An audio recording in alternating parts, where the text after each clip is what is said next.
নমস্কার প্রিয় দর্শক, বিধানসভা নির্বাচন আসন্ন, হাতে আর 10 দিনও বাকি নেই। এই এই সময়ের মধ্যে বঙ্গ রাজনীতিতে যে রাজনৈতিক প্রচারের ঝড় উঠেছে, সেই ঝড়ে কোথাও যেন খড়কুটোর মতো উড়ে যাচ্ছে বঙ্গ বিজেপি। দেখুন, একটা কথা পরিষ্কার, রাজ্যের মানুষ, সমস্ত অংশের মানুষ, তাদের মধ্যে একটা জিনিস পরিষ্কার, তারা আর তৃণমূলকে ক্ষমতায় দেখতে চায় না। শুধু রাজ্যের সাধারণ মানুষ নয়, রাজ্যের তৃণমূলের একজন নিচু স্তরের কর্মী সমর্থক যারা রয়েছেন না, তাদের মধ্যে একটা বড় অংশ রয়েছে, তারাও আর তৃণমূলকে চাইছেন না রাজ্যের শাসন ক্ষমতায় তৃণমূল থাকুক। তার একটা প্রধান কারণ কি জানেন তো? প্রধান কারণ এইটাই যে তৃণমূলের বিরুদ্ধে যে দুর্নীতির অভিযোগ, তৃণমূল কংগ্রেস যে নীতি গ্রহণ করে রাজ্য পরিচালনা করেছে এই দীর্ঘ 15 বছর, দীর্ঘ 11 সাল থেকে 2026-এর নির্বাচনের আগের ঘোষণার আগের দিন পর্যন্ত, সেই নীতির ফলে রাজ্যের প্রায় সমস্ত অংশের মানুষের সঙ্গে তৃণমূলের একটা বড় অংশের কর্মী সমর্থকরাও এক দুর্বিষহ যন্ত্রণার মধ্য দিয়ে দিন যাপন করতে বাধ্য হচ্ছে। এক সংকটের বোঝা মাথায় নিয়ে তারা বসবাস করতে বাধ্য হচ্ছে। সেই অংশের মানুষও মনে প্রাণে এটাই বিশ্বাস করেন, তৃণমূল বিরোধী আসনে ছিল, তৃণমূল বিরোধী আসনে থাকুক। বিরোধী নেত্রী হিসেবে মমতা ব্যানার্জি ভালো নেতৃত্ব দিয়েছেন, এই সন্দেহের কোনো জায়গা নেই। কিন্তু তার মানে এটা নয় তৃণমূল ক্ষমতা থেকে চলে গেলে তৃণমূলের বিরুদ্ধে যে অভিযোগ, সেই অভিযোগগুলোকে সম্পূর্ণরূপে পরিষ্কার করে রাজ্যের মানুষকে একটা বসবাস উপযুক্ত গণতান্ত্রিক পরিবেশ উপহার দিতে পারবে বঙ্গ বিজেপি, এটাও মানুষ বিশ্বাস করে না। শুধু গণতান্ত্রিক বসবাস উপযুক্ত গণতান্ত্রিক পরিবেশ নয়, বিজেপি যে কথাটা বলছে, কর্মসংস্থান তৈরি করতে চায়, নারী সুরক্ষা দিতে চায় বিজেপি, রাজ্যের মানুষ এটাও কিন্তু বিশ্বাস করে না। আমি বিস্তারিত ব্যাখ্যায় যাব না।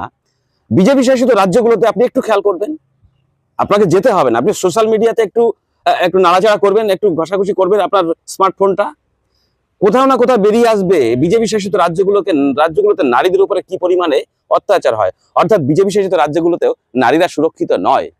আর সেই বিজেপি পশ্চিমবঙ্গে নারীদের সুরক্ষা দেবে, এটা রাজ্যের মানুষ বিশ্বাস করে? বিশ্বাস করে না। বিজেপি কর্মসংস্থান দেবে, এটা বিশ্বাস করতে হবে। আপনি একটু ভাবুন, একটা রাজ্যের কর্মসংস্থানের তৈরি করবার ক্ষেত্রটা ছোট, কিন্তু আমাদের দেশের প্রধানমন্ত্রী, তার হাতে কিন্তু কর্মসংস্থানের জায়গাটা অনেক বড়। সারা দেশে সে কর্মসংস্থান তৈরি করতে পারে, সেটা সে করতে ব্যর্থ হয়েছে। বছরে 2 কোটি লোকের চাকরি দেওয়ার প্রতিশ্রুতি দিয়েছিল নরেন্দ্র মোদী যখন ক্ষমতায় আসে। নরেন্দ্র মোদী দিতে পেরেছেন? বছরে 2 কোটি লোকের চাকরি দেওয়া তো দূরের কথা, লক্ষ লক্ষ শ্রমিক কর্মচারী যারা চাকরি করতেন তারা বেকার হয়েছেন। বহু রাষ্ট্রায়ত্ত সংস্থা, কেন্দ্রশাসিত রাষ্ট্রায়ত্ত সংস্থাগুলো, সেগুলো হচ্ছে বিক্রি হয়েছে, বেসরকারীকরণ হয়েছে, কর্মসংস্থানের জায়গাটা সংকুচিত হয়েছে। শুধু তাই নয়, কেন্দ্রীয় সরকারের হাতে যে জায়গাগুলো রয়েছে চাকরি দেবার জন্য, তার মধ্যে সব থেকে বড় সংস্থা হচ্ছে কেন্দ্রীয় সরকারের রেল। সব থেকে বেশি কর্মসংস্থান তৈরি করতে পারে, সব থেকে বড় এমপ্লয়ার। 2.5 থেকে 3 লক্ষ শূন্যপদ পড়ে রয়েছে সেই রেল দপ্তরে। শুধু রেল দপ্তর নয়, আমাদের দেশের প্রতিরক্ষা ব্যবস্থা রয়েছে, রাজ্যের মানুষকে নিশ্চিন্তে ঘুমোতে সাহায্য করে, যাদের ভরসায় আমরা রাতে নিশ্চিন্তে ঘুমোতে যাই, সেই প্রতিরক্ষা দপ্তরে লক্ষ লক্ষ শূন্য পদ পড়ে রয়েছে। এখানে শেষ নয়, পোস্টাল ডিপার্টমেন্ট, আমরা পোস্ট অফিস বলে ভালো বুঝি, এই পোস্ট অফিসে লক্ষ লক্ষ শূন্য পদ ফাঁকা পড়ে রয়েছে। এই জায়গাগুলোতে যদি কর্মী নিয়োগ হতো, তাহলে লক্ষ লক্ষ বেকার আজকে চাকরি পেত, কর্মসংস্থান তৈরি হতো। তার মধ্যে আমাদের পশ্চিমবঙ্গের ভাগেও কিছু পড়তো, পশ্চিমবঙ্গে বেকাররা চাকরি পেত, সাকার হতো। তাহলে কেন্দ্রীয় সরকারের হাতে চাকরি দেওয়ার জায়গাটা বড় বেশি, সেখানে করতে পারছে না, ছোট জায়গায় এসে কি চাকরি করবে, কি চাকরি ব্যবস্থা করবে? আপনি আরেকটা জিনিস ভালো বুঝুন, নারী সুরক্ষা দেবে, চাকরি দেবে কথা বলছে, ওদিকে তৃণমূল পরিচালিত সরকার চাকরির ব্যবস্থা করতে না পেরে ভাতার ব্যবস্থা করছে। এর সমালোচনা করছে প্রত্যেকেই। ভাতা খারাপ কিছু নয়, ভাতা ভালো জিনিস, কিন্তু সেই সঙ্গে চাকরির ব্যবস্থাটাও করতে হবে। বিজেপি সে কথা বলছে না, বিজেপি আরো বেশি ভাতা বাড়াবে। লক্ষ্মীর ভান্ডার প্রাপক যিনি মহিলা, তাকে প্রলোভন দেখানো হচ্ছে 3,000 টাকা ভাতার ব্যবস্থা করবে, কি অন্নপূর্ণা ভান্ডার নাম দিয়ে দিতে চাইছে। আপনি ভাবুন, ওই লক্ষ্মীর ভান্ডার প্রাপক মহিলা, তার সন্তানের যদি চাকরিটা হতে পারতো, রেল দপ্তরে, পোস্টালে, প্রতিরক্ষা দপ্তরে তার সন্তানের চাকরিটা যদি হতে পারতো, তাহলে লক্ষ্মীর ভান্ডার প্রাপক মহিলার লক্ষ্মীর ভান্ডারের দরকার ছিল না।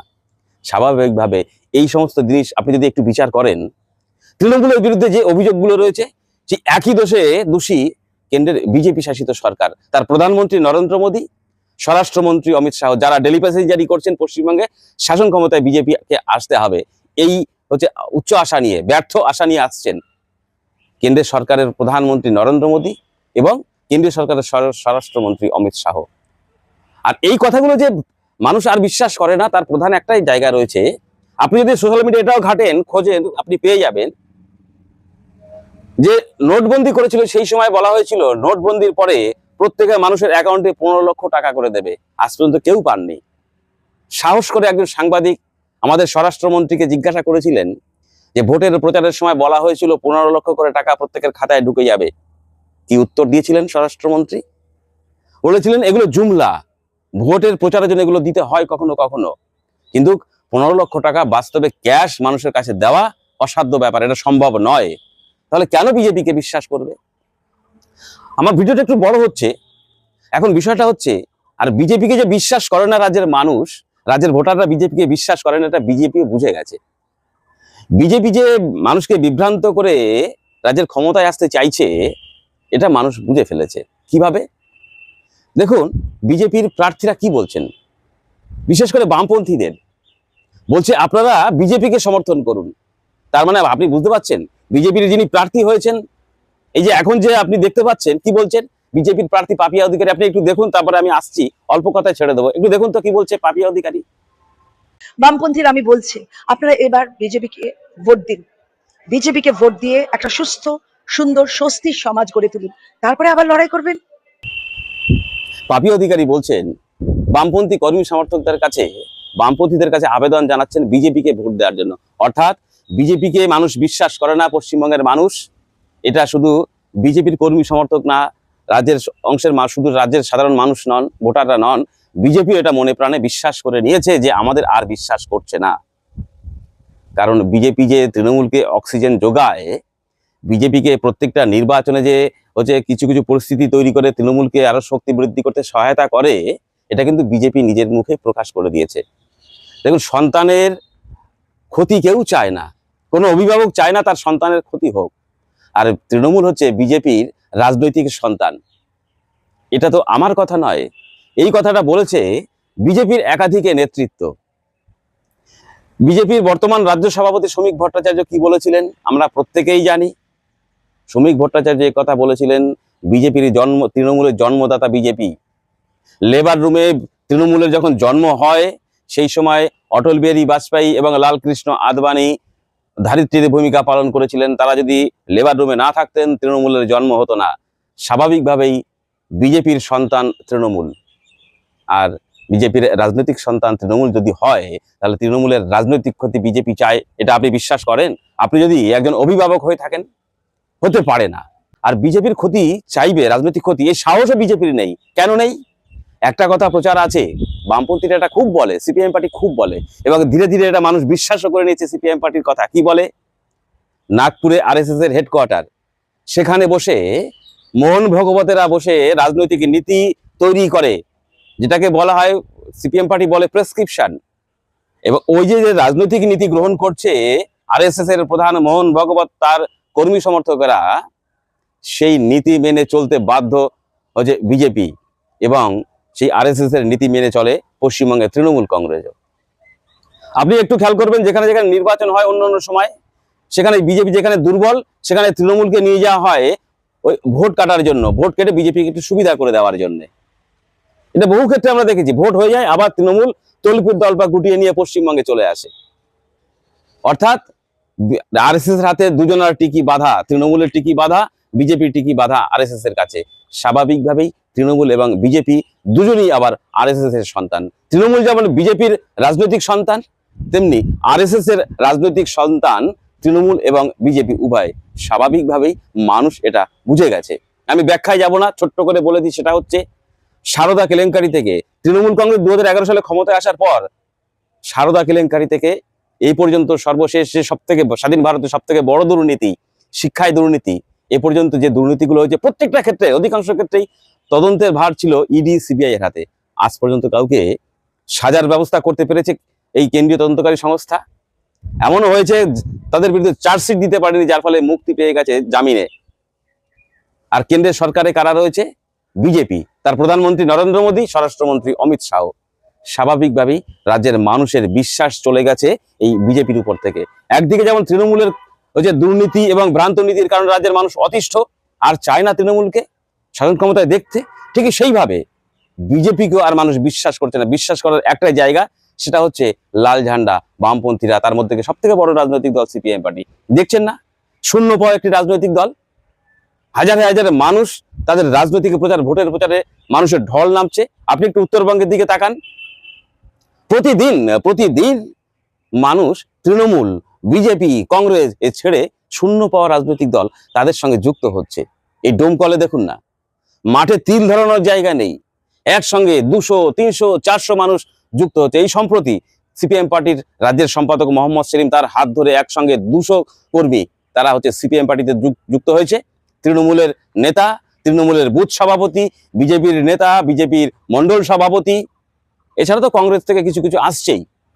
এরকম একটা অবস্থায় দাঁড়িয়ে স্বাভাবিকভাবেই আপনি যখন এই পরিবর্তন চাইছেন, সেই পরিবর্তনটা কাদের দিয়ে করবেন? যারা নারী সুরক্ষা দিতে পারে না সেই বিজেপি, যে বিজেপি হচ্ছে নিজের প্রচারকে জুমলা বলে আখ্যায়িত করে সেই বিজেপি, যে বিজেপি 15 লক্ষ টাকা দেওয়ার কথা বলে টাকা দিতে পারেনি সেই বিজেপি, নাকি যে বিজেপি বছরে 2 কোটি লোকের চাকরি দেওয়ার কথা বলে ক্ষমতা এসেছিল, তার প্রধানমন্ত্রী নরেন্দ্র মোদী বলেছিলেন যে 15 লক্ষ 2 কোটি লোকের চাকরি দিতে পারেনি, সেই বিজেপিকে আপনি শক্তিশালী করবেন? আপনাকে ভাবতে হবে। সব থেকে যে কথাটা বলে শেষ করব, 2011 সালের আগে বামফ্রন্ট সরকারের সময় যেটা ছিল না, একটা ভ্রাতৃত্ব বোধ, হিন্দু মুসলমানের মধ্যে একটা সম্প্রীতি, কে হিন্দু কে মুসলিম, এটা আমাদের ধারণার মধ্যে আসতো না। আজকে 2011 সালের পরে তৃণমূলের সহায়তা নিয়ে বিজেপি পশ্চিমবঙ্গে বাসা তৈরি করে এবং আরএসএস তার শক্তি বৃদ্ধি করে। সেই সময় থেকে শুরু হলো হিন্দু মুসলিমের একটা মনোমালিন্য, একটা মানসিক দূরত্ব তৈরি হলো। আর মানসিক দূরত্ব থেকে তৈরি হয় মনোমালিন্য, তার থেকে তৈরি হয় হচ্ছে সম্প্রীতি নষ্ট হয়, আর সম্প্রীতি নষ্ট হলে দাঙ্গা বাঁধাতে সুবিধা হয়। সেই জায়গাটা তৈরি করেছে বিজেপি তৃণমূলের সহায়তা নিয়ে। স্বাভাবিকভাবে আপনি যেমন তৃণমূলকে সরাতে যদি চেয়ে থাকেন, কোনোভাবেই বিজেপি সেই তৃণমূলের অপদার্থতা, তৃণমূলের ব্যর্থতা পূরণ করতে পারে না বিজেপি। এটা রাজ্যের মানুষের মাথায়, মস্তিষ্কের মধ্যে চলে এসছে। এইটাই হচ্ছে বিষয়। স্বাভাবিকভাবেই 2026-এর বিধানসভা নির্বাচনে এক ব্যাপক সংখ্যায় বিধায়ক নিয়ে বিধানসভায় পৌঁছতে চলেছেন এবং সরকার গঠনের ক্ষেত্রে এক নির্ণায়ক ভূমিকা নিতে চলেছে এই বামপন্থী রাজনৈতিক দল এবং তাদের সহযোগী যে দলগুলো। তাদের মধ্যে সব থেকে বড় রাজনৈতিক দল সিপিএম পার্টি, ডবল ডিজিট নিয়ে তারা বিধানসভায় পৌঁছতে চলেছে, এই বিষয়ে কোনো সন্দেহ নেই রাজ্যের মানুষের মধ্যে। এটাই ছিল আমার আজকের এই পর্বের প্রতিবেদন। যদি আপনার মনে হয় এই প্রতিবেদনটি বহু সংখ্যক মানুষের কাছে পৌঁছে যাওয়া প্রয়োজন, মানুষের জানার প্রয়োজন, তাহলে প্রতিবেদনটিকে একটু শেয়ার করবেন। দেখা হবে পরবর্তী আরেকটি প্রতিবেদনের সঙ্গে। ততক্ষণ ভালো থাকুন, সুস্থ থাকুন।